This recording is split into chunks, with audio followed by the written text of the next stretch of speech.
Bom, então agora vamos começar a estudar, né, a parte dinâmica, né, das engrenagens cilíndricas de dentes retos, né, começando por ela. Essa é a parte 1. Lembrando que o material, a referência principal é o capítulo 3 do livro do Schigley, né, o livro Elementos de Máquinas de Schigley, né. A gente já viu a parte cinemática, né, das engrenagens, né, agora dando continuidade a gente vai ver a parte dinâmica, a parte de transmissão de força e potência, né, e depois vai ficar faltando somente a parte ali de LEMAC, que seria a parte de fadiga, né, como dimensionar as engrenagens por fadiga. E a gente completa toda a parte teórica de dimensionamento de engrenagens, né. Então aqui começando pela cilíndrica de dentes retos, né? Como a gente já viu a parte cinemática, né? Não é novidade para a gente, né? Aqui tem uma foto, né, de um par cilíndrico de dentes retos. Lembrando que para a gente poder fazer os cálculos, né, da dinâmica, né, para cálculo de força, né, muitos parâmetros cinemáticos a gente necessita usar como referência, né? A gente precisa deles. Então, para quem não está muito legal na parte cinemática, assista uma videoaula de cinemática para poder tá bem afiado, né, para poder ver o conteúdo aqui da parte dinâmica, tá? É um pré-requisito, né, essa parte cinemática. Então aqui a gente já vai começar falando então da parte de rendimento mecânico, né? Então o livro coloca, né, a parte da potência que flui pelo sistema, né? Então a potência de entrada, né, ela vai ser igual à potência de saída mais as perdas, né? E aí a gente consegue avaliar o rendimento mecânico, né, através dessas perdas que eu tenho, né? Então o rendimento mecânico vai ser a diferença entre, né, a razão, né, entre a potência de saída e a potência de entrada, né? Se eu tiver um sistema conservativo, ou seja, um sistema sem perdas, a potência de entrada vai ser igual à potência de saída. Então essa razão aqui vai ser 1, né? Ou seja, 100% de rendimento, né? Se eu tiver perdas, a potência de saída vai ser menor do que a potência de entrada. Consequentemente, esse valor vai ser menor do que 1, né? Então, se eu pegar isso daqui e multiplicar por 100, eu vou ter o rendimento percentual, quantos por cento, né, de rendimento que eu vou ter no meu sistema, né? E aí comenta, né? As perdas geralmente representam menos de 10%, né, na maioria dos sistemas mecânicos. Para simplificar, assumiremos que as perdas são nulas, né, o sistema conservativo, e aí a gente vai descrever um equacionamento só para a gente correlacionar a parte do torque com a velocidade angular. Tá? Claro que em muitos problemas ele passa, né, qual que é o rendimento mecânico do mecanismo, você vai ter que usar, considerar essas perdas para poder fazer o cálculo, né? Mas para esse equacionamento que ele está descrevendo aqui, ele está considerando um sistema conservativo. Então o que eu tenho? Considerando então o sistema conservativo, potência de saída igual a potência de entrada. A equação para calcular a potência, né, baseado no torque, na velocidade angular, então a gente vai ter que o torque de saída multiplicado pela velocidade angular de saída vai ser igual ao torque de entrada multiplicado pela velocidade angular de entrada. Isolando, né, aqui o torque e a velocidade angular, passando aqui o torque de entrada pelo lado de cá, então eu vou ter que o torque de saída dividido pelo torque de entrada vai ser igual a velocidade angular de entrada sobre a velocidade angular de saída, ou seja, eu posso observar como que o torque varia, né, em função da razão de velocidades angulares, né? Ele varia inversamente proporcional, né? Então isso é uma coisa muito importante para a gente poder avaliar, né? Num sistema onde eu tenho, por exemplo, uma redução de 10 vezes, né?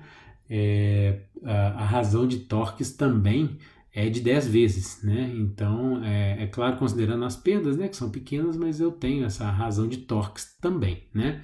Obviamente que isso daqui, né, a razão de velocidades, no caso de um par de engrenagens, por exemplo, ela segue também a razão dos raios, né, ou dos diâmetros da engrenagem. Por isso, né, o torque, né, sendo calculado, então, né, pela força vezes o raio, né? Então, se o raio está variando, né, a força é constante, né? O raio variando vai variar o torque, né, de entrada e de saída, né?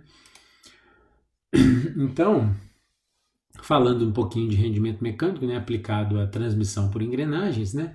Então, o rendimento de uma transmissão por engrenagem, convencionalmente ele é muito alto. A potência perdida no conjunto, pegando ali as engrenagens cilíndricas de dentes retos, dentes helicoidais, até nas cônicas, está na ordem de 1 a 2%, né? Dependendo muito do acabamento dos dentes e da lubrificação.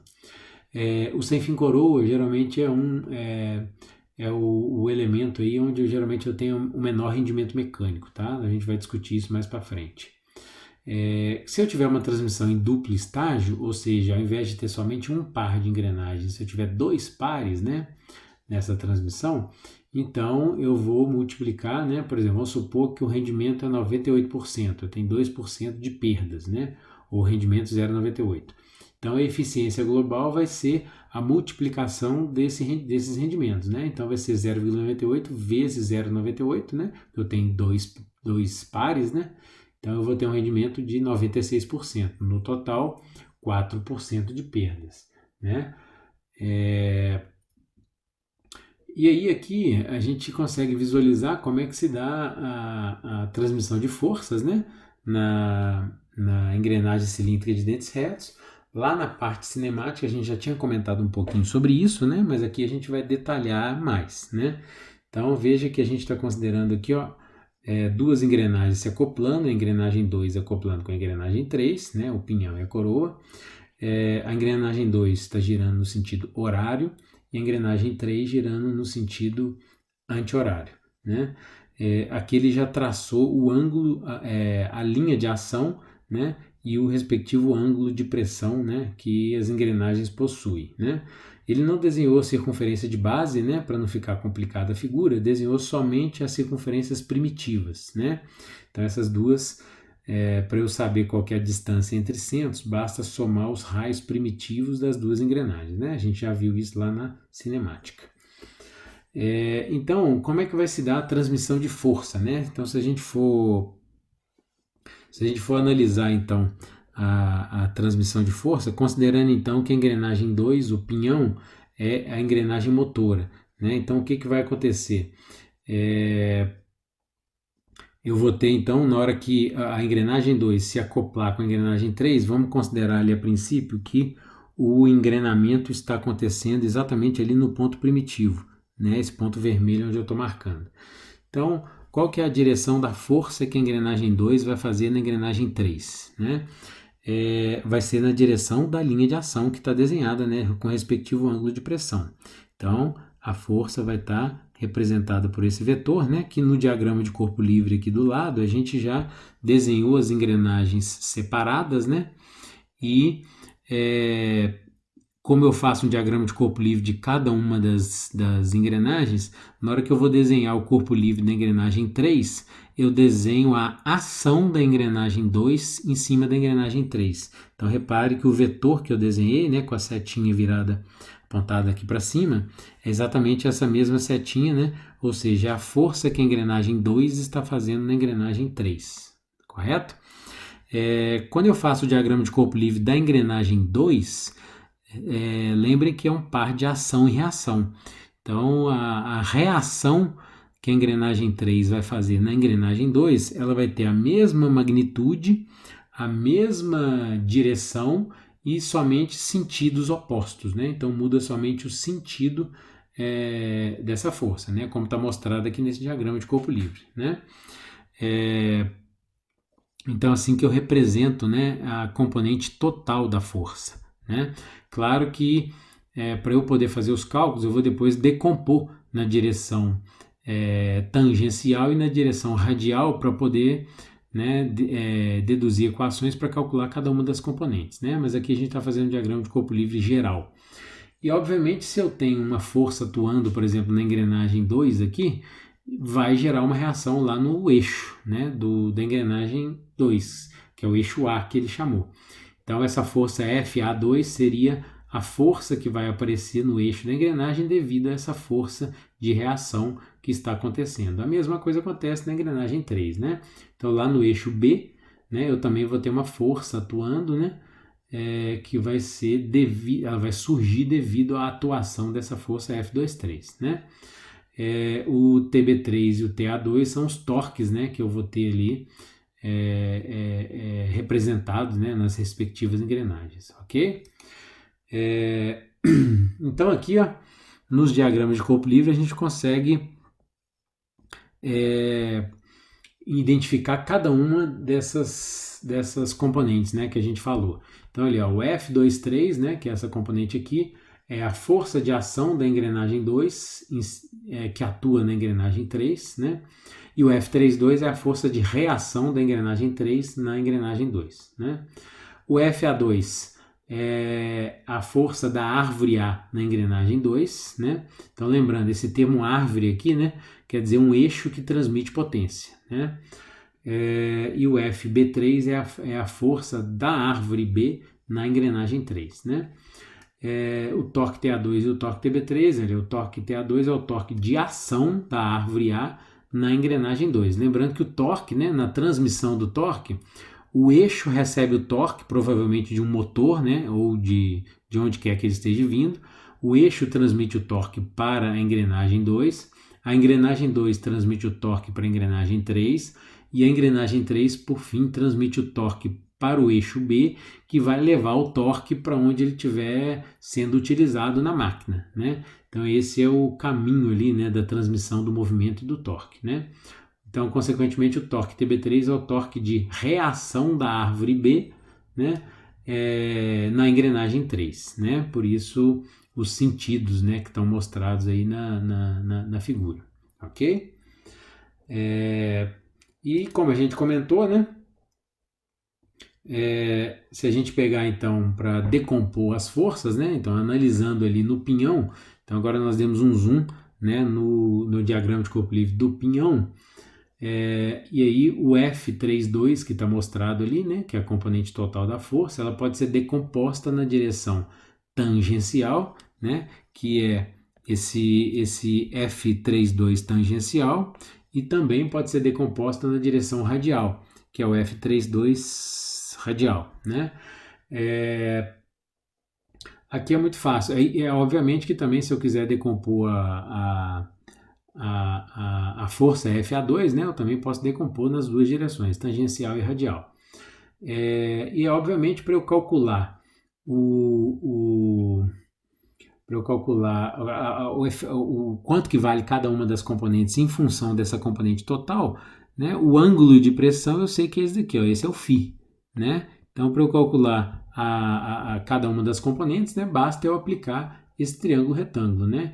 Então, o seno do ângulo φ vai ser cateto oposto sobre hipotenusa, e o cosseno desse ângulo vai ser cateto adjacente sobre hipotenusa. Então, ou seja, o F32 vai ser em função do cosseno de φ, e o F32 tangencial, né, e o F32 radial vai ser em função do seno do φ, né, que é o ângulo de pressão, né? Então, é muito fácil calcular. Se eu tiver uma das componentes, eu consigo facilmente ter as outras três componentes calculadas, né?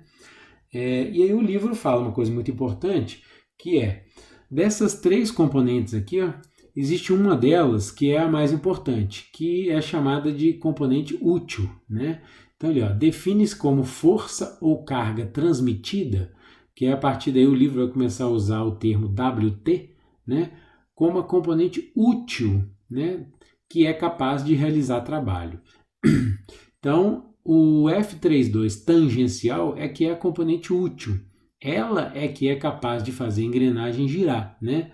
A componente radial está sendo desperdiçada, né?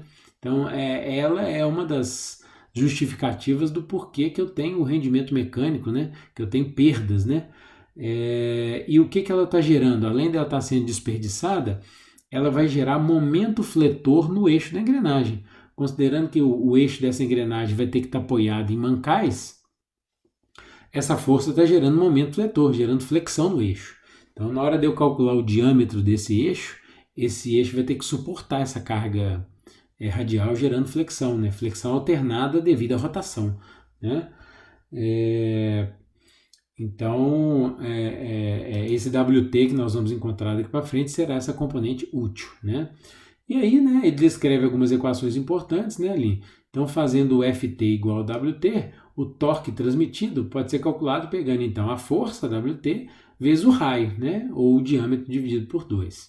E a potência transmitida, né, que o livro do Stigler usa muito a letra H, né, para representar essa potência transmitida, né, pode ser calculada através da força vezes a velocidade tangencial, ou através do torque vezes a velocidade angular, né? Então, lembrando, se eu tiver, por exemplo, estiver calculando essa potência e eu quiser calcular ela, por exemplo, em watt, né, ou kilowatt, né, no caso vamos deixar em watt, eu vou ter que jogar a força em newton, né, e a velocidade em metros, né, por segundo. Aí eu vou ter a unidade da potência em watt.